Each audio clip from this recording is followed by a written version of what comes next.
Alma et les trésors de l'océan. Un album écrit et illustré par Lara Hawthorne. Page de garde, première page de titre, seconde page de titre avec le titre original Alba, The 100-Year-Old Fish. Une petite ville tranquille s'élevait autrefois au bord d'un océan au bleu éclatant. Et sous la surface de l'eau tiède et peu profonde de ce bel océan, il y avait une cité de corail. Des poissons scintillants tournaient et viraient, de curieuses créatures s'abritaient dans 1000 endroits secrets. Au milieu de ce joyeux tohu-bohu nageait un jeune poisson orange.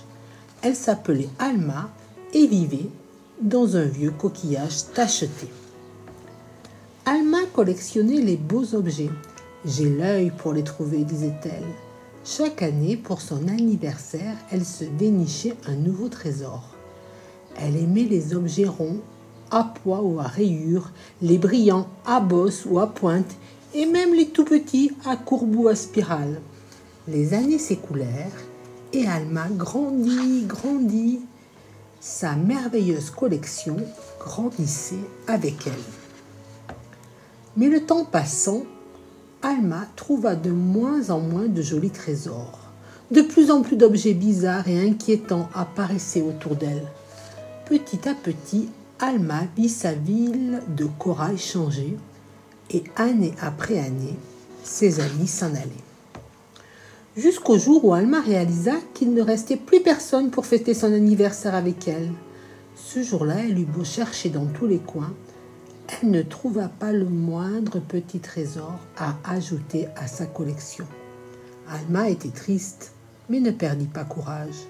Elle se fraya un chemin dans les eaux troubles jusqu'à s'aventurer loin de sa maison, bien plus loin qu'à son habitude. Soudain, dans le noir, elle remarqua quelque chose qui brillait, qui étincelait. Alma s'approcha et vit que c'était une perle. « Comme elle est belle !» s'écria-t-elle. Seulement la perle était hors d'atteinte. Elle reposait dans le plus étrange coquillage qu'Alma ait jamais rencontré. Alma se tortilla et réussit à se faufiler à l'intérieur. « Je l'ai !» murmura-t-elle, en serrant fort son nouveau trésor. Au même instant, le drôle de coquillage se mit à osciller, poussé par le courant de l'océan. Il emporta Alma. Elle gigota, se trémoussa tant qu'elle put, mais ne parvint pas à se libérer. Alors, elle se laissa dériver. Au terme d'un long voyage, le coquillage remonta à la surface et un tout nouveau monde apparut devant Alma. Un monde étrange, fait de créatures géantes bougeant à la surface de l'eau et de lumière blanche trouant l'obscurité. Il y avait aussi partout autour d'Alma des centaines de petits objets, les mêmes que ceux qui avaient sali son récif. Alma regarda en direction des lumières dans l'espoir de retrouver sa maison. Cette nuit-là, elle rêva de son vieux coquillage tacheté, niché quelque part dans sa cité de corail. Le matin suivant, en marchant le long de la plage à la recherche de jolis objets pour sa collection, une petite fille trouva quelque chose sur le sable. Ce n'était pas un beau trésor doré, c'était Alma.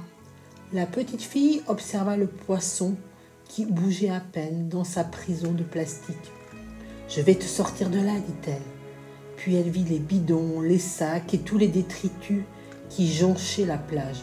« Tout cela doit venir de ma ville. » La petite fille comprit qu'elle ne pouvait pas rester sans rien faire. Il est temps de faire le ménage. Entre ses mains, Alma s'était remise à frétiller.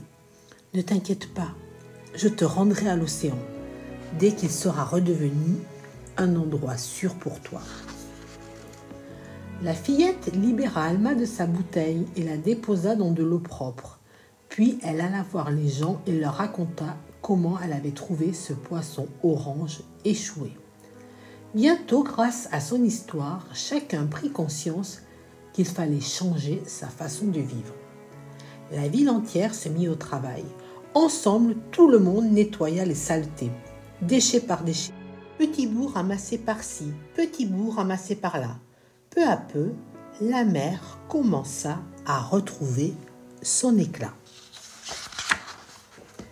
Une fois que l'océan fut suffisamment propre, la petite fille fit ses adieux à Alma et la relâcha dans l'eau comme elle l'avait promis. Alma était toute excitée à l'idée de retourner chez elle, mais elle s'inquiétait. Dans quel état vais-je retrouver ma maison ? Serrant toujours sa précieuse perle, elle se mit donc en quête de son vieux coquillage tacheté et de sa collection de trésors. En atteignant enfin sa vieille demeure, Alma découvrit que la plupart des objets bizarres qui souillaient le récif avaient disparu. Tout était net. Le jour de son 100e anniversaire, elle fit la fête avec ses amis. Eux aussi étaient revenus. La cité de corail retrouvait ses couleurs et sa gaieté. Le trésor d'Alma fit l'admiration de ses invités. Et tandis que tous se rassemblaient autour de la perle, Alma leur raconta une histoire. L'histoire d'une petite fille qui aimait jouer sur la plage au bord d'un bel océan au bleu éclatant.